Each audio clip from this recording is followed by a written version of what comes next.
You're listening to an Airwave Media Podcast.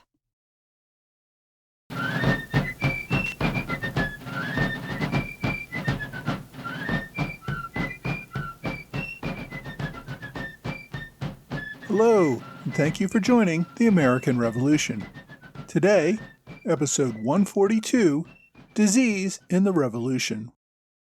I said last week I would be covering Burgoyne's Northern Army as it prepared to attack Fort Ticonderoga this week. However, I changed my mind. I'm going to do something a little different this week. Normally, I cover a specific event in time during the American Revolution. But as the COVID-19 pandemic spreads across the world, I thought it would be interesting this week to take a broader look at disease in the American Revolution. In the 18th century, disease was a part of life and a common cause of death. For those of us who live in the 21st century and who take antibiotics and advanced medical care as a given, it may be hard to appreciate how far we've really come from a time when amputations with dirty saws and unwashed hands were the norm and a simple cold could kill you. The 18th century was a time that, if you lived to adulthood, you had beaten the odds. Infant mortality rates from that era, which are sketchy and can vary depending on your source, seem to show that your odds of making it to 10 years old was about 40%. Less than a third made it to age 20. Europeans had brought many diseases to North America, which famously wiped out more than 90% of the native population.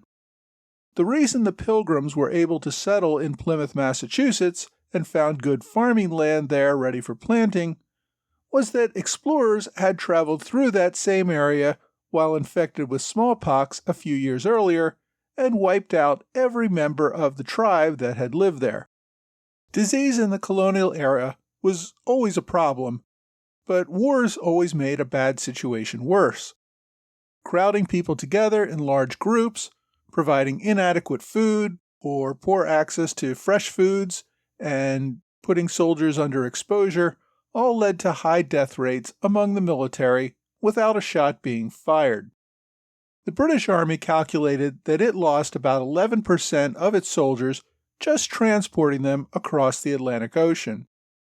It was an expectation that an army would lose a fair portion of its soldiers to disease in any given year while out in the field. On the American side, less than 7,000 soldiers were killed in action during the course of the war. Conservative estimates say that at least 17,000 died from disease, and that's almost certainly an underestimate. A great many sick soldiers went home or left for civilian care and died from their disease without being counted. Some estimates put the number at over 60,000, or about 9 times the number of battle deaths. That's also just counting soldiers. The movement of troops spread disease all over the continent. Civilians and soldiers alike contracted the disease and died. In only 1 year, 1777, and only from one of many diseases, smallpox, estimates are that over 100,000 soldiers and civilians died. Smallpox was one of the most virulent killers of the era. If you caught smallpox and survived, you had immunity. George Washington had traveled to Barbados as a teenager and contracted the disease there. This probably saved his life during the war, as smallpox ravaged his army. However, he had pockmarks on his face for his entire adult life as a result of contracting the disease. Some have speculated that smallpox may have rendered Washington unable to have children. Infertility is sometimes a result of a smallpox infection. By the way, Washington was not traveling to Barbados for spring break. He went with his older brother Lawrence, who had contracted tuberculosis. It was thought that the climate there in Barbados would help Lawrence to recover. It did not. As I said, Washington contracted smallpox, and the two brothers spent a few miserable months on the island before returning home to Virginia. Lawrence died from tuberculosis the following year at age 33. After his death, George inherited the home that his brother had named after the man he had served under while a Marine in the British Navy, Admiral Edward Vernon. Smallpox was the most deadly disease of the era. Typically, among Europeans, the death rate was around 30%. Without any real prevention or cure, it would spread through regions until enough people had died off and the rest had socially distanced themselves that it went away. It would usually come back again in a few years when people had gone back to normal living and another infected person introduced it into the community. A smallpox infection initially presented itself by causing headache, chills, backache, high fever, vomiting, and anxiety. These occurred about 12 days after exposure, giving the infected person time to spread it to others before falling ill. About 4 days after feeling symptoms, the victim would suffer a rash on the face, chest, arms, back, and legs. The rash would turn into sores around the mouth, throat, and nasal passages. After that, pustules, or pox, would pop up all over the skin of the person.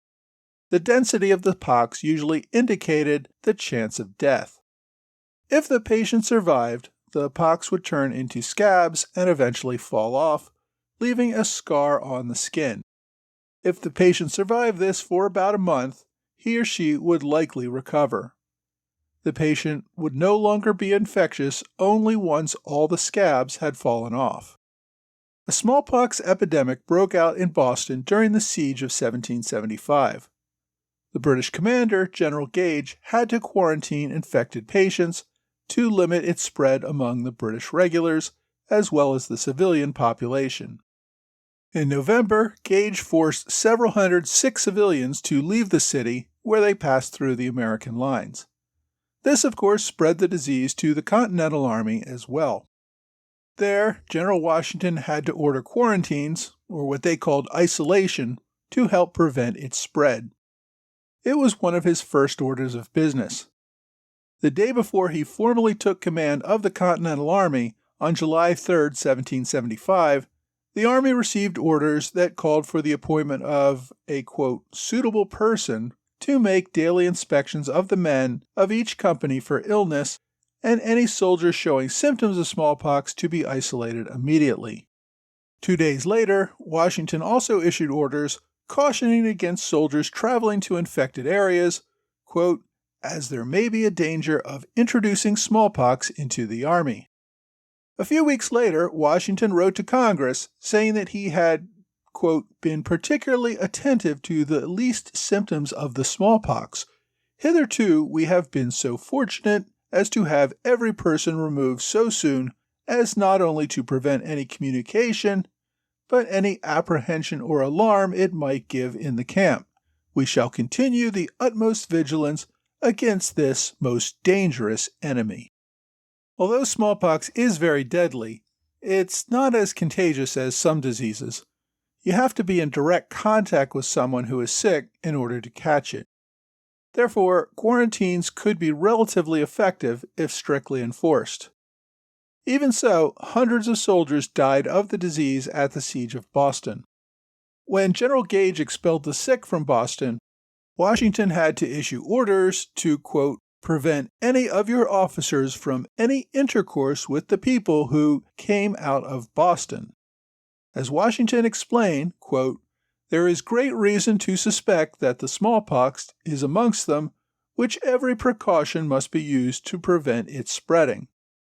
In January 1776, the Continentals established a hospital at Dorchester, Massachusetts, to isolate American officers and soldiers who had contracted the disease.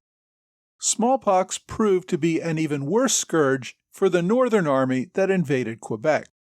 Almost as soon as Benedict Arnold's forces arrived in December 1775, word of smallpox outbreaks began to circulate. One reason General Montgomery opted to attack Quebec on December 31st was his concern that the disease would only continue to ravage his army. Those who were not sick wanted to leave before they caught it. Few recruits wanted to join the army that appeared to be a breeding ground for smallpox. During the siege of Quebec, Continentals reported at times more than 3/4 of their soldiers unfit for duty. The inability to implement strict quarantines, as had happened in Boston, meant that the disease ran rampant. When Major General John Thomas was sent to command the army in Canada, he fell ill with smallpox within days of his arrival and quickly died. Smallpox continued to plague the army over the course of the entire war. It was almost certainly the single largest killer of soldiers. One reason smallpox became less of a problem in the later part of the war was inoculations. There had been an inoculation for smallpox available for decades. In fact, there is evidence that the Chinese understood how to perform smallpox inoculations for centuries. Inoculations seem to have reached the Western world in the late 17th century, and it was used in Boston as early as the 1720s. There were, however, some problems with inoculation. Many ministers opposed inoculation as playing God. They believed that disease was a curse from God and that trying to prevent it through actions other than prayer and obedience to God's law was wrong. That said, one of the earliest proponents of inoculation was a minister, Cotton Mather, who greatly encouraged its use in Boston in the early 18th century. Inoculations also first became common as ways of protecting Native Americans and Negro slaves. For many colonists, the practice took on a heathen connotation and was something that was used only for the lower classes. So, religious and racist concerns aside, there were also some good arguments in the Age of Reason for not inoculating. One of the big ones was that inoculation actually gave you a mild version of smallpox. Some small percentage of those inoculated, in some cases as much as 2%, died from the inoculation. Another famous New England minister who supported inoculation, Jonathan Edwards, himself received the inoculation and died as a result. Some argued that these dangerous inoculations violated the Hippocratic Oath of doctors to first, do no harm.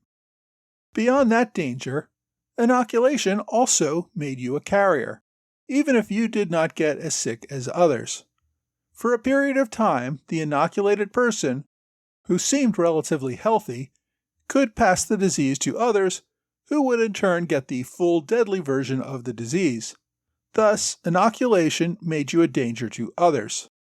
Many colonies had laws against inoculation as a result. People did not routinely get inoculated and simply hoped that they would not get sick. By contrast, the British Army did, as a matter of routine, inoculate its soldiers. Unlike civilians, soldiers were likely to come into contact with many different people in their travels and had a higher likelihood of catching the disease at some point. Inoculations meant that they could get sick at a convenient time when they could get proper treatment and be contained, as opposed to getting sick in the field where they could spread the disease and at a time when they might be needed for battle. However, even though soldiers did often receive inoculation, many did not, which is why this was still a problem for General Gage during the Siege of Boston. The Americans had no inoculation plan. As I said, inoculations were illegal in many parts of America. Beyond that, commanders could not afford to have their entire army sick for several weeks while they were in the field and in the face of the enemy. Therefore, they largely relied on isolation measures to keep things under control. As I said, in many places this was not strict enough to be effective and had devastating results. In some cases, soldiers inoculated themselves against orders and were court-martialed. Now, you may think, how can you punish a soldier for protecting himself? Consider that in making yourself sick, you made yourself unavailable for duty at a possibly critical time. Also, by infecting yourself, you put all of your fellow soldiers at risk since you could spread the disease to them. At the same time, inoculation under the right conditions became the sensible action for most. As I mentioned in an earlier episode, Martha Washington received an inoculation in May 1776 before joining her husband at the command of the army. When General Thomas had planned to take command of the Northern Army in Canada, many members of Congress advised him to get inoculated before he went. Thomas demurred. He wanted to be an example to his men who were not allowed to be inoculated. As a result, his death became an example of what happens when you enter a smallpox-infected area without protection. By early 1777, General Washington was convinced of the necessity of inoculation. In a letter to William Shippen in January, he wrote, "Finding the smallpox to be spreading much, and fearing that no precaution can prevent it from running through the whole of our army, I have determined that the troops shall be inoculated. This expedient must be attended with some inconveniences and some disadvantages, but yet I trust in its consequences will have the most happy effects. Necessity not only authorizes, but seems to require the measure, for should the disorder infect the army in the natural way, and rage with its usual virulence, we should have more to dread from it than from the sword of the enemy. If the business is immediately begun and favored with common success, I would fain hope the soldiers would be soon fit for duty, and that in a short space of time we shall have an army not subject to this, the greatest of all calamities that can befall it when taken in the natural way." Even after some officers became convinced of the importance of inoculation, they continued to face opposition. When Major General William Heath announced a plan to inoculate his army, local officials in Massachusetts voted to stop it for fear his inoculated soldiers would spread the disease to local civilians. At times, more than one-third of the Continental Army was unfit for duty, largely due to smallpox. Despite opposition, by 1777, Washington ordered that his soldiers be inoculated and that the new recruits be inoculated and isolated for several weeks before joining the army in the field. Even so, it took time to implement these orders. Washington was still reporting small outbreaks in 1778. Despite some lapses, the inoculations had their intended effect. In 1778 and 1779, the soldiers unfit for duty due to illness dropped from heights of over one-third to less than 10%. It was not until after the war ended that a better inoculation came into being. In 1796, a British scientist named Edward Jenner figured out that a similar but less deadly disease known as cowpox was similar enough to smallpox that the victims of cowpox were immune to getting smallpox. He developed an inoculation that did not subject recipients to even a small risk of death and which would not transmit smallpox to others. Jenner named his inoculation after the Latin name for cowpox, which is vaccinia. And that, boys and girls, is where we get the name vaccine. It would take nearly 200 years of the use of Jenner's vaccine to eradicate smallpox. The last naturally known occurring infection happened in 1977. Smallpox was the worst, but it was far from the only disease that ravaged the continent during the Revolution. Measles, mumps, typhus, typhoid, malaria, influenza, dysentery, and others all struck the army at various times, leading to illness and sometimes death, although the death rates with these other diseases were much lower than for smallpox. When the British Army invaded the South in the later part of the war, it suffered greatly from malaria and other tropical diseases. Local patriots who had contracted malaria at earlier times had developed some immunity, thus giving them a real advantage during these campaigns. Many diseases were caused or at least spread by poor conditions. Soldiers would urinate and defecate in the camps rather than digging latrine pits. Although science did not understand germs at the time, there was an understanding that such conditions, in addition to creating a horrible stench, did somehow lead to disease. In 1776, a German manual called The Diseases Incident to Armies with a Method of Cure was published in Philadelphia. It gave advice such as providing fresh foods when possible and not cramming soldiers together in small spaces for prolonged periods of time. It also recommended good clothing and selecting dry areas for setting up camps. George Washington put a particular emphasis on cleanliness and ordered punishments for soldiers who did not comply. Dr. Benjamin Rush, who served in the Continental Congress, published a pamphlet called Directions for Preserving the Health of Soldiers, where he divided his advice into 5 sections: dress, diet, cleanliness, encampments, and exercise. And there are links to many of these original documents on my blog if you want to read them in full. General von Steuben, who was a veteran of the Prussian Army and who's probably best remembered for bringing organized drill to the Continental Army at Valley Forge, was also a big proponent of maintaining clean conditions in order to prevent disease. He wrote that, quote, "The preservation of the soldier's health should be a regimental commander's first and greatest care, and as that depends in great measure on their cleanliness and manner of living, he must have a watchful eye over the officers of companies that they pay the necessary attention to their men in those respects." Von Steuben went on to instruct that officers must remove anyone with an infectious disease to a hospital immediately, or if no hospital was available, isolate the soldier to prevent the spread of the infection. He also noted the shared responsibility to keep camps clean for health purposes. Important rules included keeping latrines at least 300 feet away from tents, and that latrine pits, which he called sinks, be filled and redug at least every 4 days, more often in warm weather. Despite the good advice and efforts to enforce better conditions, I've seen estimates that death rates from disease in the Continental Army were nearly twice that of British and Hessian armies.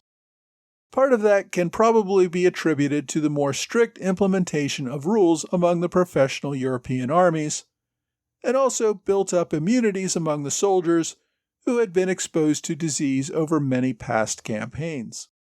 Part of it could also be attributed to the Continental Army simply having less money to feed, clothe, and provide proper shelter for soldiers in the field. Although this disparity in deaths from disease seemed to narrow over the course of the war, it remained the leading cause of death by far for both sides. Experienced soldiers knew that the real threat did not come from the enemy, it came from an invisible attacker that was far more lethal. Next week, we will look at Burgoyne's Northern Army as the British prepare to embark on what becomes known as the Saratoga Campaign.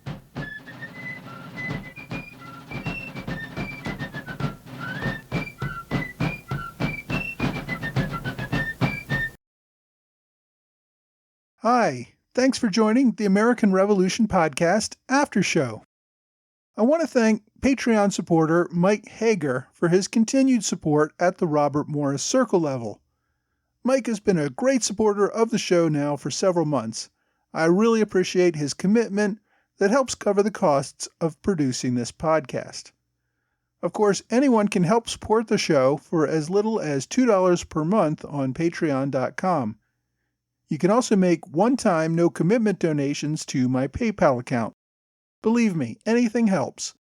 Links to both options are on my website at amrevpodcast.com or on my blog.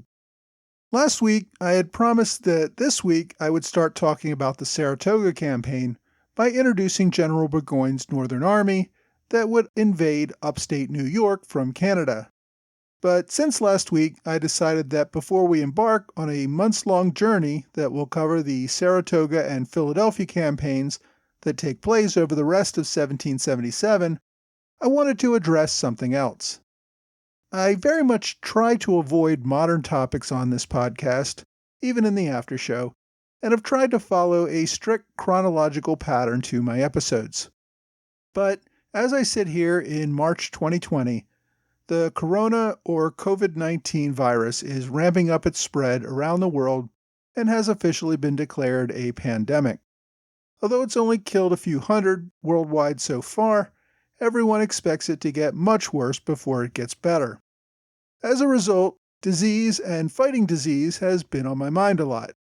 I thought it would be interesting to see how the Continental Army dealt with disease during the American Revolution, hence I added this week's episode kind of last minute and pushed back my introduction to the Saratoga campaign until next week. I hope you found the episode interesting, even if it really isn't part of the specific timeline that I've been following. What I found really incredible is how differently we look at a pandemic today than was the case in the 18th century. Just think about the fact that the death rate for the inoculation to smallpox, around 2%, is probably higher than the expected death rate from the COVID-19 virus. I point this out not to get into a debate about our reaction to the latest pandemic. A 2% death rate can still result in millions of deaths, and for many groups the rate is much higher. My point is only that death rates that we consider horrific today would have been considered an aspiration in the 18th century. That is, in great thanks to modern medicine and the amazing advances it has made over the last couple of centuries. Those in the 18th century simply did not have the advantages of modern medicine. They simply didn't expect to grow old. When George Washington died at the age of 67, he had already outlived all 9 of his siblings and half-siblings. Although Washington had no children of his own, his wife Martha had 4 children from a previous marriage. 2 of those were already dead by the time she married Washington. A third died as a teenager. One boy, Jackie, survived to adulthood and had 4 children of his own, but even he died as a young man of a disease, probably typhus, during the war. Even George Washington himself probably could have had many years ahead of him if he had had a few antibiotics rather than doctors who insisted on bleeding him in an attempt to balance his humors. This one family's example shows that early death from disease was the norm. That norm, thankfully, is now usually a thing of the past. Also, disease was statistically a larger threat to soldiers than the enemy. One reason the soldiers may have looked forward to battle was that it had a lower chance of death than sitting around in military quarters for a year. A battle posed a small risk of death, but could possibly end the war or at least shorten the course of it, thus reducing the risk of death from disease. Therefore, fighting a battle and risking one's life on the battlefield might actually be a rational response to a soldier who wanted to reduce his chances of dying during the war. Anyway, if you want to read more about disease and how it impacted the American Revolution, I've listed a number of interesting books and articles on my blog.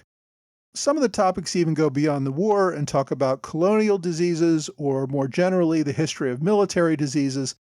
If you want to check any of them out, go to blog.amrevpodcast.com and take a look at the whole list. It even includes some of the original health recommendations that were written during the Revolution.